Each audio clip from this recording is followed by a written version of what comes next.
태어날 때부터 혈압이 높다는 본태성 고혈압. 진료실에서 가장 많이 언성을 높이고 이해시키기 힘든 부분이 혈압에 대한 이야기입니다. 대부분의 사람들이 혈압이 높으면 큰일 날 수 있으므로 혈압약을 먹어야 한다고 믿기 때문입니다. 잠시 혈압이 높아지거나 뒷목이 뻣뻣하고 두통이 오면 혈압약을 생명줄로 알고 드시는 분들이 많습니다. 그분들에게 묻습니다. 왜 고혈압이 생기는지를 말입니다. 그러나 이 질문에 정확히 대답하시는 분들은 별로 없습니다. 혈압이 높아지면 위험하다고만 생각할 뿐 혈압이 왜 높아지는지에 대한 이유를 아시는 분들이 없습니다. 심지어 의사들도 이유를 잘 모릅니다. 그래서 고혈압의 진단명이 본태성 고혈압인 것입니다. 즉 이런 진단명은 당신이 원래 타고난 고혈압 환자라고 말하는 것입니다. 우리나라 사람들이 언제부터 이렇게 유전적으로 고혈압이었을까요? 할아버지 세대 아니면 그 위에 정조 할아버지, 고조 할아버지인가요? 그것도 아니면 단군 할아버지일까요? 조금만 생각해보면 말이 안 되는 진단명이란 것을 알 수 있습니다. 그런데도 아직까지 의사들은 그렇게 생각하고 환자들에게 혈압이 높아지면 안 되니 혈압약을 먹어서라도 조절해야 한다고 조언합니다. 안 그러면 쓰러질 수 있다는 협박을 덧붙이면서요. 혈압은 우리 몸에서 어떤 역할을 할까요? 예를 들어 보겠습니다. 수도꼭지를 열면 물이 콸콸 쏟아져 나옵니다. 물론 수압이 낮은 곳에서는 졸졸 나오겠지요. 이는 수도꼭지 뒤에 있는 수도관에 어떤 힘이 있다는 것을 말합니다. 바로 수돗물을 밀어내는 수압이 존재하는 것이요. 수압이 존재하니 수도꼭지를 털면 물이 나오는 것입니다. 우리 몸에서도 혈관을 따라 혈액이 움직입니다. 그런데 혈관으로 혈액을 움직이게 하는 것이 바로 혈압입니다. 혈압 때문에 혈액은 우리 몸속 곳곳에 혈액을 보내줄 수 있는 것이고 그래야만 우리 몸은 힘차게 움직이면서 활동할 수 있게 되는 것입니다. 그런데 이런 혈압은 항상 같은 정도로 존재하는 것이 아닙니다. 우리가 흔히 겪을 수 있는 상황은 화가 났을 때를 생각해 보면 됩니다. 화가 나면 혈액이 머리 쪽으로 솟구치는 것을 느낄 수 있습니다. 왜 이런 현상이 생길까요? 화가 났다는 것은 바로 많은 생각을 하는 것이고 이럴 때 머리가 팽팽 돌아가야 하니 혈액이 머리 위로 쏠리는 것입니다. 이때 혈압은 떨어질까요? 올라갈까요? 당연히 올라갑니다. 혈압이 올라가야 머리로 충분한 혈액을 공급할 수 있기 때문이죠. 머리가 심장보다 위에 있기 때문에 중력의 반대 방향으로 올려보낼 힘이 있어야 합니다. 거꾸로 이런 힘이 없는 사람들은 자주 어지러움을 호소합니다. 누웠다 일어날 때 또는 앉았다 일어날 때 눈앞이 노래지면서 픽 하고 쓰러질 수도 있다는 것입니다. 이처럼 우리가 낮 시간 동안에 활동하기 위해서는 머리에 충분한 혈액이 공급되어야 합니다. 그러기 위해서는 일정한 정도 이상의 혈압이 꼭 필요한 것입니다. 그런데 화가 나지 않은 상태에서도 정상적인 혈압의 범위를 벗어나 있다는 것은 무엇을 의미할까요? 바로 머리로 혈액이 잘 가지 않고 있다는 신호입니다. 때문에 우리 몸은 혈압을 높여서라도 머리로 혈액을 공급하는 것입니다. 그렇다면 머리로 왜 혈액이 잘 가지 않는 것일까요? 원인은 혈관의 노화와 관련이 있습니다. 수돗물을 보내는 수도관도 오래되면 내부에 때가 끼게 되고 심해지며 막힐 수 있습니다. 또 어떤 부위는 압력을 이기지 못하고 터질 수도 있습니다. 이런 현상은 모두 수도관이 낡아서 나타납니다. 그런데 정상적인 노후 현상보다 빨리 일어나는 요인은 수도관을 돌아다니는 수돗물이 탁해질 때 진행이 빨라질 수 있습니다. 즉, 수돗물 속에 수도관의 때를 만들 수 있는 노폐물이 많으면 노후 현상이 빨라지는 것입니다. 마찬가지로 우리 몸속에 있는 혈관도 노화 현상을 겪는데 노화가 빨라지는 것은 혈액이 탁하기 때문입니다. 그러면 혈액을 탁하게 만드는 것은 무엇일까요? 항상 말씀드리지만 혈액은 무엇으로 구성되었는지 알아야 합니다. 그것은 바로 우리가 매일 먹는 음식입니다. 우리 몸이 해독할 수 있는 범위를 넘어서는 음식을 먹으면 혈액이 탁해질 수 있는데 대표적인 것이 동물성 음식입니다. 앞에서도 지적했듯이 과도한 동물성 식사는 혈액 속의 콜레스테롤을 높입니다. 콜레스테롤은 어느 정도 있어야겠지만 수용 범위를 넘어서면 문제가 발생합니다. 수도관은 예를 들었지만 사실 혈관은 수도관과 다르게 움직입니다. 그래서 혈압을 재면 수축기 혈압과 이완기 혈압이 두 가지 수치가 나오는데 이렇게 혈관은 수도관과 달리 움직이면서 혈액순환을 합니다. 그런데 혈관이 노화되면 혈관의 움직임이 둔해집니다. 말랑말랑한 상태가 되어야 딱딱해지는 말랑말랑한 상태가 아니라 딱딱해지는 것이죠. 이를 동맥경화라고 부릅니다. 바로 이 동맥경화가 고혈압의 원인이 되는 것입니다. 따라서 고혈압의 치유는 동맥경화를 막아주면 됩니다. 그런데 이런 우리 몸의 생리를 이해하지 못하면 혈압이 높을 때 꼭 혈압약을 먹어야 한다고 생각하게 됩니다. 하지만 동맥경화는 우리가 매일 먹는 음식에서 생기므로 혈압약이 동맥경화를 막아주지 못합니다. 혈압약은 혈관이 수축하는 힘을 약화시킴으로써 혈압을 떨어뜨려 줄 뿐입니다. 그러다 보니 혈압약을 먹으면 혈액순환이 어떻게 되겠습니까? 혈액순환이 더 잘 될까요? 늘어진 혈관으로 혈액을 잘 순환시킬 수 없습니다. 그래서 혈압약을 오래 먹게 되면 오히려 혈액순환에 문제가 생겨 증상이 나타날 수 있습니다. 지난 겨울 진료실을 찾은 50대 후반의 남자분은 운전 일을 하는데 자주 손이 저리고 밤에는 다리에 쥐가 나서 힘들다고 했습니다. 제가 그분에게 혈압약을 드시냐고 물었더니 3년 전부터 협심증이 있어 스텐트 시술을 받았고 지금은 약물을 복용하고 있다고 했습니다. 진료실에 찾아와서 손발 저림을 호소하는 사람 중에 많은 분들이 오랫동안 혈압약을 먹고 있다는 사실을 알고 있었기에 이런 증상이 있는 분들에게 꼭 물어보는 질문입니다. 그럼 혈압약이 왜 손발 저림을 만들까요?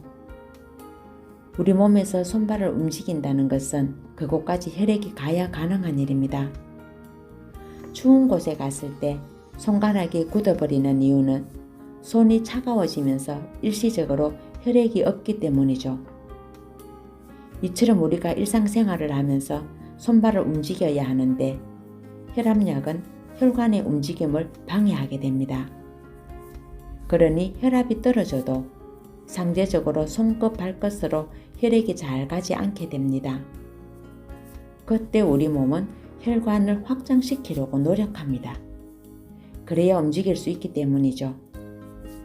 그런데 이런 노력을 하게 되면 곧바로 불편한 증상이 나타납니다. 혈관을 확장할 때 저린 증상이 생기는 것입니다. 다시 생각해보면 우리 몸에서 신호를 보내는 것이라 할 수 있습니다. 그래서 이분에게도 이런 설명을 해준 뒤 혈관이 막히는 동맥경화를 막을 수 있다면 혈압약을 비롯한 심장약도 끊을 수 있고 그래야만 증상이 사라질 것이라고 말씀드렸습니다. 그와 더불어 이분의 직업상 운전을 오래 해야 하는데 어차피 식사는 해야 하니 아침은 집에서 드시고 현미밥을 도시락으로 사가지고 나갈 것을 조언하면서 운전 중에 소금을 자주 드시게 했습니다. 그런 다음 지속적으로 혈액 검사를 하면서 추적 조사를 했을 때 너무나도 성실히 잘 따라준 결과 몰라보게 몸이 회복되었습니다. 이분에게서 나타난 절인 증상 외에 혈압약은 더 큰 문제가 있습니다. 일상생활을 유지하기 위해서는 머리에 충분한 혈액이 공급되어야 하는데 혈압약을 먹음으로써 두뇌의 혈류가 감소하게 됩니다. 그러다 보면 뇌 조직이 손상될 수 있는데 이때 생기는 것이 바로 치매입니다.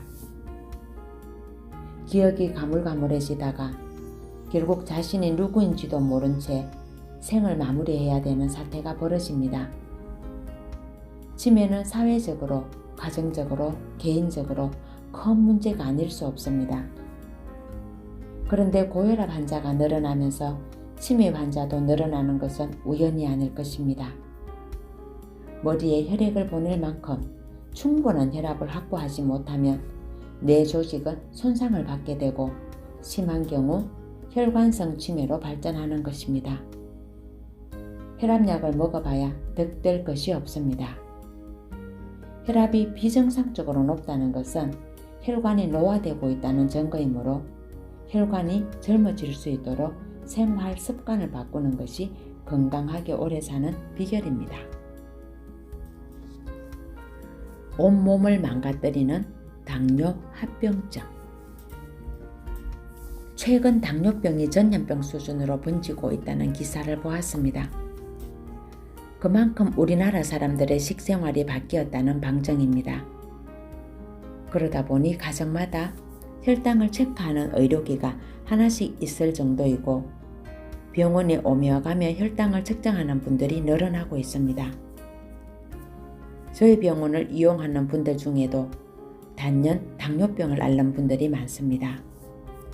그런데 문제는 이분들이 당뇨병 약을 먹기 시작한 지 꽤 오래되었다는 것입니다. 대형 병원을 다니며 관리를 받아왔는데 나이 들면서 합병증을 피해가지 못하는 것입니다. 그러니 약을 끊고 당뇨를 떨어뜨리고 합병증을 개선하기 위해 저희 병원까지 찾아오게 되었을 것입니다. 이제는 더 이상 어찌해볼 도리가 없었기 때문일 것입니다. 대부분의 당뇨병 환자들은 약을 먹으면 더 이상 나빠지지 않고 유지할 수 있다는 생각에 약을 복용합니다. 그러다가 5년 또는 10년 이상 시간이 흐르면 이곳저곳에서 문제가 생깁니다.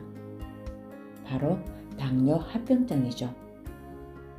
당뇨 합병증으로 발가락이 썩어 들어가고 눈이 안 보이고 협심증이 생기는 원인은 혈관이 막히기 때문입니다.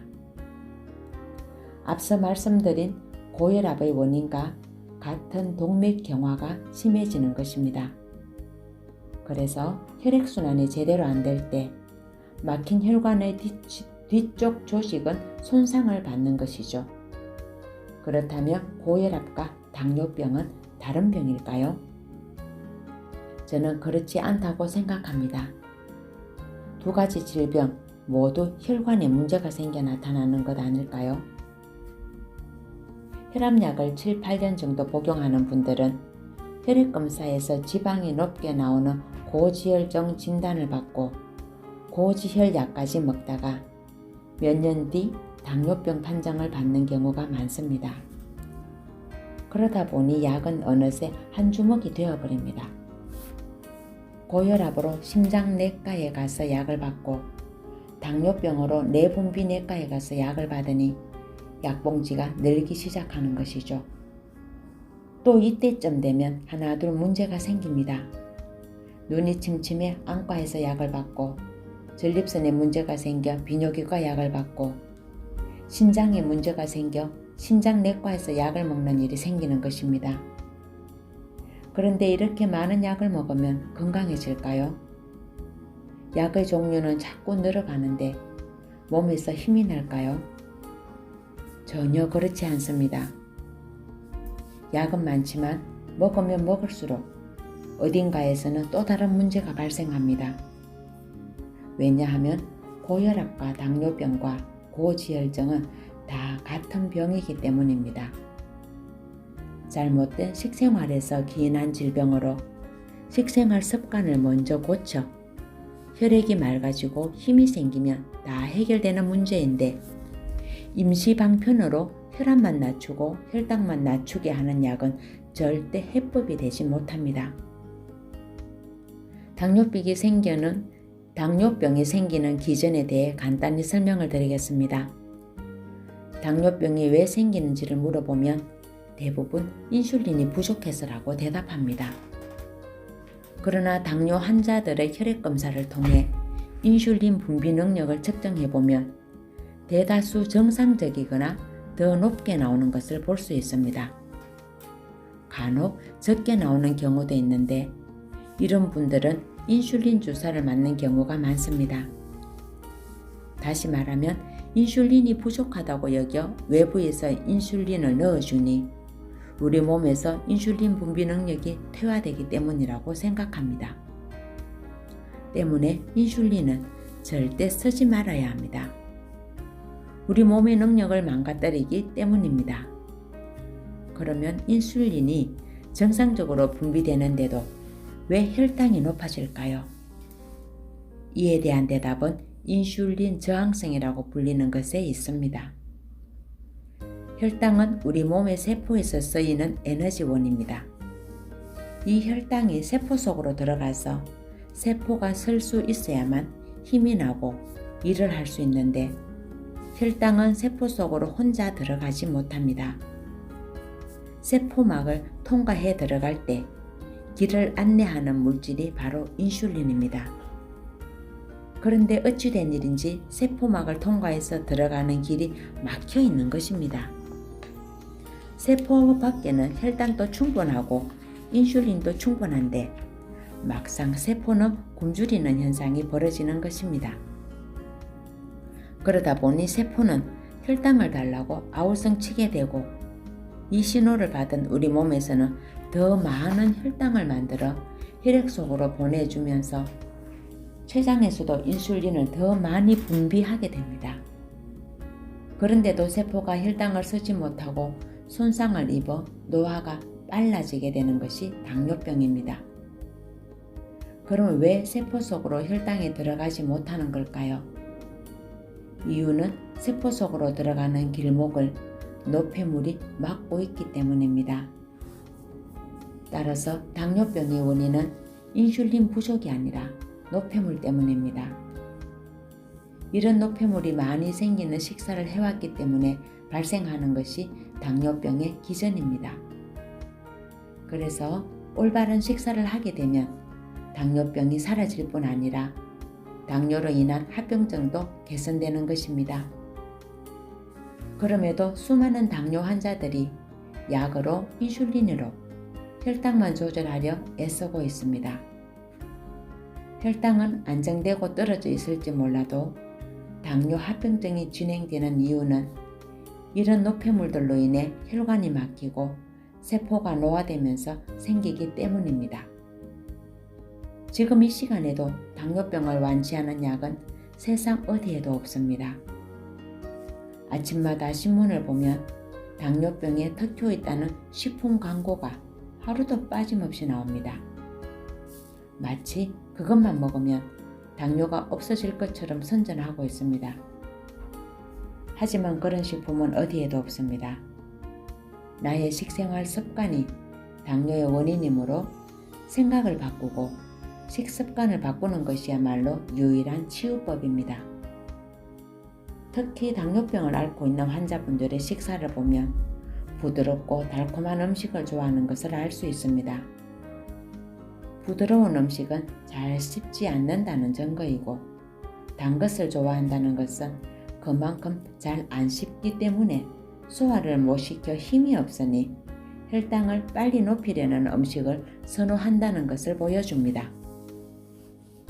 그런 이유로 거친 현미밥과 채소 반찬 위주의 식단을 제시하고 소금을 자주 먹게 하고 있습니다. 하지만 단 것을 좋아하는 분들은 처음부터 소금을 잘 먹지 못합니다. 너무 짜다고만 하죠. 그러나 소금을 가지고 다니며 수시로 먹게 하면 시간이 지나면서 소금이 달다고 말합니다. 이쯤 되면 입맛이 바뀐 것입니다. 전에 먹던 음식이 너무 달다고 이야기할 정도가 되는 것입니다. 그러면 혈액검사에서도 춤을 추던 혈당이 안정된 모습을 보이고 몸에서 힘이 납니다. 우리 사회가 너무 싱겁게 먹는 것을 강조하다 보니 밥을 제대로 소화시키지 못하는 사람들이 많아지고 그러면서 당분 섭취가 넘치기 때문에 당뇨병이 전염병 수준으로 번지고 있는 것입니다. 그러므로 충분히 간을 해서 먹는 것이 중요합니다. 저희 병원 초창기에 왔던 50대 초반의 남자분은 15년 동안 당뇨병을 앓고 있었는데 병원에서 주는 약을 꼬박꼬박 챙겨 먹었습니다. 그런데도 처음에는 혈당 조절이 되는가 싶다가 시간이 지나면서 제대로 되지 않아 인슐린까지 처방받아 주사하고 있었습니다. 이분을 붙잡고 당뇨병이 왜 생기는지 설명한 뒤 식습관을 바꾸자고 제안했습니다. 미심쩍어 하는 환자분에게 식사 일기를 쓰게 하고 중간중간 혈액검사를 통해 추적 조사를 해 나갔습니다. 그러면서 제일 먼저 인슐린을 끊게 했습니다. 식습관이 바뀌었는데 인슐린을 자기 용량만큼 쓰면 저혈당 쇼크가 오게 됩니다. 때문에 당뇨병 환자가 치료를 시작할 때에는 반드시 인슐린을 반으로 줄이거나 끊은 뒤에 하고 있습니다.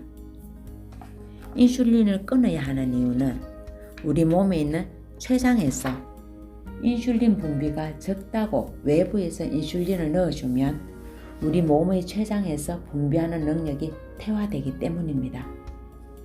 그래서 이분에게도 인슐린을 끊고 약도 서서히 줄여가다가 완전히 끊도록 처방했습니다. 그 결과 예전에 만성 피로로 아침에 눈 뜨는 것조차 힘들었는데 이제는 새벽에 일어나 약수터까지 다녀와서 출근한다는 것이었습니다. 힘이 나기 시작한 것입니다. 그런데 혈당이 바로 떨어지느냐 하면 대부분의 환자들은 그렇지 않습니다.